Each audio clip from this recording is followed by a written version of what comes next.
प्यारे बच्चों, good morning. कक्षा 5 की गिनतारा नामक पुस्तक में आज का विषय है गुणा, मल्टीप्लिकेशन, पार्ट 3। यहाँ इस चित्र में देखिए, जहाँ पर बिस्कुट के पैकेट इस गत्ते में रखे हुए हैं, इस पर कहानी बना करके गुणा करने की प्रक्रिया को बताया गया है। एक दुकान पर मोना और उसके पापा जाते हैं। एक गत्ते के डिब्बे में कितने पैकेट बिस्कुट पैक किए जा रहे हैं? पापा ने बताया 60 पैकेट। मोना एक पैकेट में कितने बिस्कुट होते हैं? पापा ने बताया 12 बिस्कुट। अब मोना के दिमाग में आ गया कि एक डिब्बे में कुल कितने बिस्कुट होंगे, तो इसका मतलब कि एक डिब्बे में 60 गुणे 12 बिस्कुट हैं। अब उसको 60 में 12 से गुणा किया जाएगा, तो कैसे किया जाएगा यहाँ देखते हैं। 2 सुनाए सुन्ना, 2 छक्के 12, पूरा लिख दिया। फिर 1 से गुणा करेंगे, 1 सुनाए सुन्ना। यहाँ दाहिने तरफ वाला अंक छोड़ देंगे, जिस अंक से हम गुणा करेंगे उसके सीधे वाले से ही लिखना शुरू करेंगे, उसके नीचे से ही।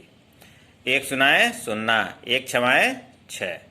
अब इसको जोड़ देंगे, शून्य में शून्य जोड़ेंगे 0, 2 में 0 जोड़ेंगे 2 और 6 में 1 जोड़ेंगे तो 7। कितना हुआ? 720 बिस्कुट जो है होता है।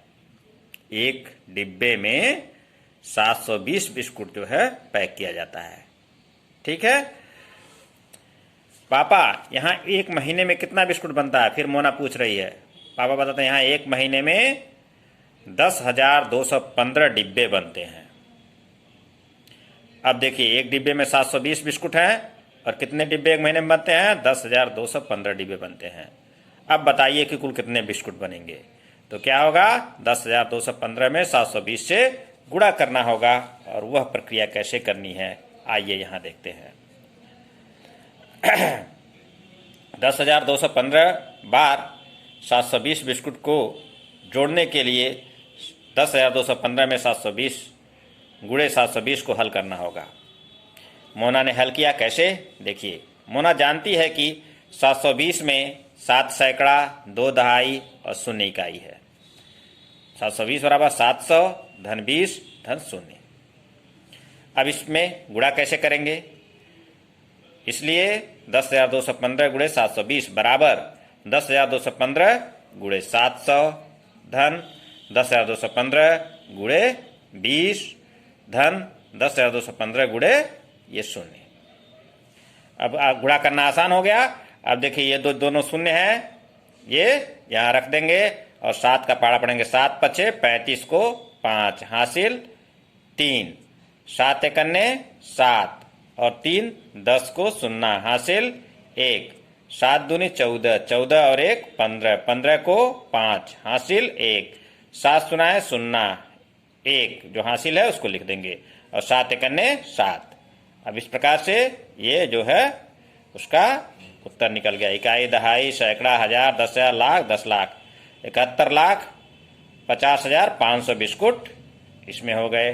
अब 20 से गुणा करेंगे तो 0 को पहले यहाँ लिख देंगे। अब 2 से गुणा करेंगे, 2 पचे 10 को 0 हासिल 1, 2 एकन्ने 2 और 1 3, 2 दूनी 4, 2 सुनाए 0 और 2 एकन्ने 2। इस प्रकार से कितना बिस्कुट हो गया? 2,04,300 बिस्कुट हो गया। अब दोनों को, अब यहाँ जो है 0 में, किसी भी संख्या में 0 से गुणा करते हैं तो क्या होता है? 0 हो जाता है।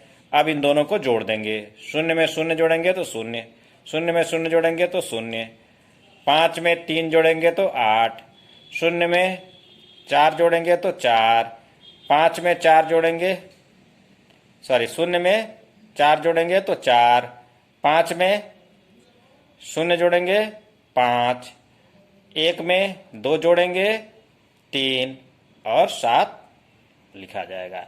यानी कितना बिस्कुट हो गया? इकाई, दहाई, सैकड़ा, हजार, 10,000, लाख, 10 लाख, 73,54,800 बिस्कुट। कितने हुए? 73,54,800 बिस्कुट जो है वो बन रहे हैं एक महीने में। इसको दूसरे प्रकार से भी फिर गुणा किया जा सकता है, ऐसे जैसे गुणा सामान्य रूप से करते हैं। देखिए, इकाई, दहाई, सैकड़ा, हजार, 10,000, इसको लिख लेंगे। 10,215 लिख लेंगे और फिर 720 से गुणा करेंगे। पहले शून्य से गुणा करेंगे, शून्य पचाएं शून्य, शून्य करने शून्य, शून्य दुआएं शून्य, शून्य सुनाएं शून्य, शून्य करने शून्य। शून्य से किसी भी संख्या में गुणा करेंगे तो शून्य शून्य शून्य ही होता है। अब 2 से गुणा करेंगे तो क्या करेंगे, इधर वाला खाली छोड़ेंगे या यहाँ पे शून्य लिख देंगे और उसके नीचे से ही लिखना शुरू करेंगे। 2 पचे 10 को शून्य हासिल 1, 2 एक करने 2 1 3, 2 दूनी 4, 2 सुनाए शून्य, 2 एक करने 2 लिखा गया। अब सैकड़े के से गुणा करेंगे तो इसके नीचे से ही लिखना शुरू करेंगे, बाकी 2 शून्य कर देंगे पहले से।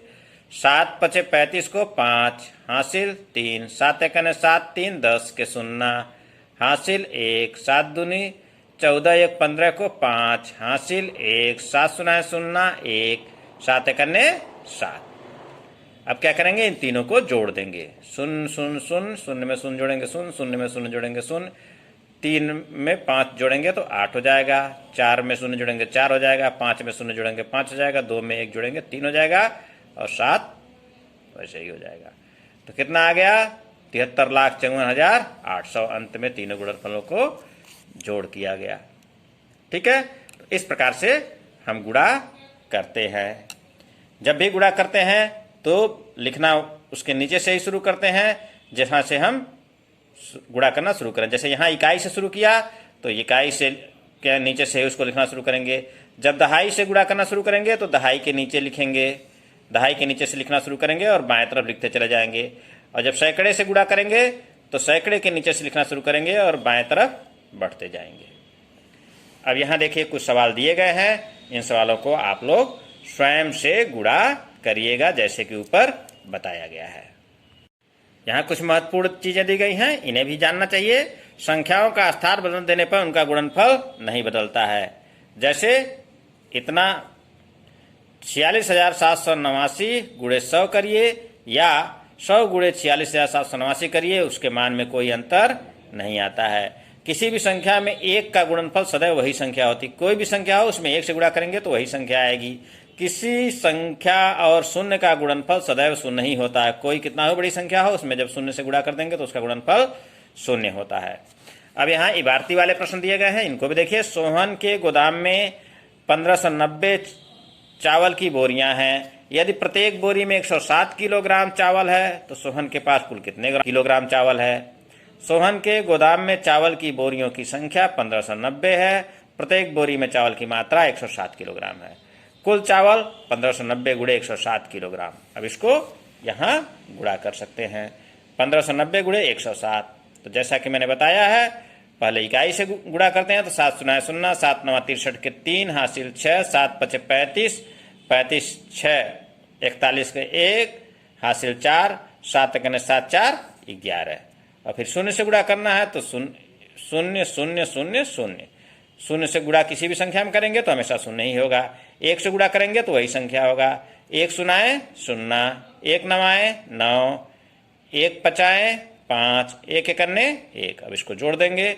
ये जो शून्य लिखे गए हैं इनको इनके पीछे नहीं पड़ना है। जो जिस संख्या से हम गुणा करना शुरू करते हैं, चाहे वो सैकड़ा का हो तो सैकड़े के नीचे से ही हम लिखना शुरू करते हैं, बाएं तरफ बढ़ते हैं। अगर दहाई से शुरू करेंगे तो दहाई के नीचे से ही हम लिखना शुरू करेंगे और बाएं तरफ बढ़ेंगे। अब इसको जोड़ देंगे।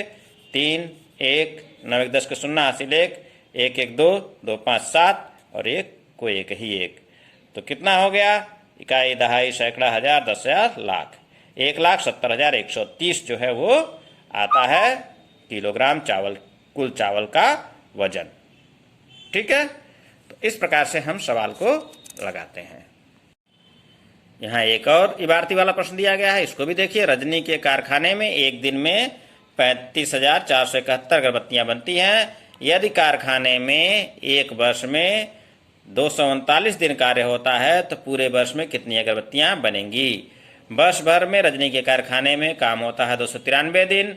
एक दिन में कारखाने में बनने वाली अगरबत्तियों की संख्या है 35,471। तो अब क्या करेंगे, इसका गुणा करेंगे तो पता चल जाएगा कि कुल कितनी अगरबत्तियां बनती हैं। तो देखिए यहाँ पे गुणा किया गया है ठीक उसी प्रकार से 3, लेकिन यहाँ प्रिंटिंग करते समय छोटी सी गलती कर दी गई है, इसको आप इग्नोर करेंगे। जो लिखा हुआ है उसी के आधार पर हम लोग सीखेंगे। जैसे यहाँ देखिए, यहाँ 35,471 है, लेकिन यहाँ पर सवाल में लिख दिया गया 32,471। तो ये जो है थोड़ा सा प्रिंटिंग मिस्टेक है, कोई बात नहीं, हम लोग 32,471 में 293 का गुणा करके ही सीखेंगे। लेकिन जब आप लोग कॉपी पे सवाल लगाइएगा तो आप 32,471 के स्थान पर 35,471 लिख करके सवाल लगाइएगा। पहले इकाई से शुरू करते हैं गुणा करना। तो 3 1 3, 3 7 21 के 1 हासिल 2, 3 चौके 12 2 14 के 4 हासिल 1, 3 दूनी 6 1 7, 3 त्रिका 9। फिर 9 से 9 1 9, हमने बताया कि दहाई से शुरू करेंगे तो दहाई के नीचे ही लिखना शुरू करेंगे।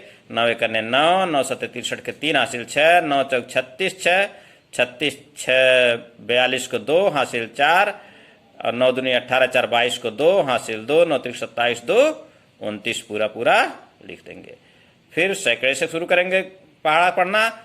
2 1 2, 2 7 14 को 4 हासिल 1, 2 चौके 8 1 9 हासिल कुछ नहीं, 2 दूनी 4 और 2 तियाँ 6, इस प्रकार से लिख देंगे। अब इसको जोड़ देंगे, 3 में शून्य जोड़ेंगे 3, 9 1 10 को 0 हासिल 1, 4 1 5, 5 3 8, 8 2 10 को 0 हासिल 1, 7 1 8, 8 2 10, 10 4 14 को 4 हासिल 1, 9 1 10, 10 2 12, 12 और 9 21, 21 को 1 हासिल कितना हुआ 2, 2 हासिल और 9 9 2 11, 11 4 15 को 5 हासिल 1, 2 1 3, 3 और 6 9। इस प्रकार से यह भी निकल गया कि कितनी अगरबत्तियाँ पूरे एक साल में इसके फैक्ट्री में, रजनी के फैक्ट्री में बनती है। कितनी बनती है? इकाई, दहाई, सैकड़ा, हजार, 10,000, लाख, 10 लाख, 95 लाख 14,003 अगरबत्ती पूरे एक वर्ष के कार्य में उसके रजनी के कारखाने में बनती हैं। इस प्रकार हम लोगों ने सीखा किसी संख्या और एक का गुणनफल सदैव वही संख्या होती है, किसी संख्या और शून्य का गुणनफल सदैव शून्य होता है। वर्तिका प्रश्नों में गुणा के प्रश्न पहचान कर हल करना चाहिए। गुणा क्या है? गुणा एक प्रकार से जोड़ की ही प्रक्रिया है, जिसको सूक्ष्म तरीके से हम निकालते हैं। आप लोग इस पाठ में दिए गए अभ्यास कार्य को पूरा करिएगा। जहां समझ में नहीं आए अपने शिक्षक से सहयोग लीजिएगा, उनसे अवश्य पूछिएगा। मिलेंगे अगले पाठ के साथ, तब तक के लिए धन्यवाद, नमस्कार।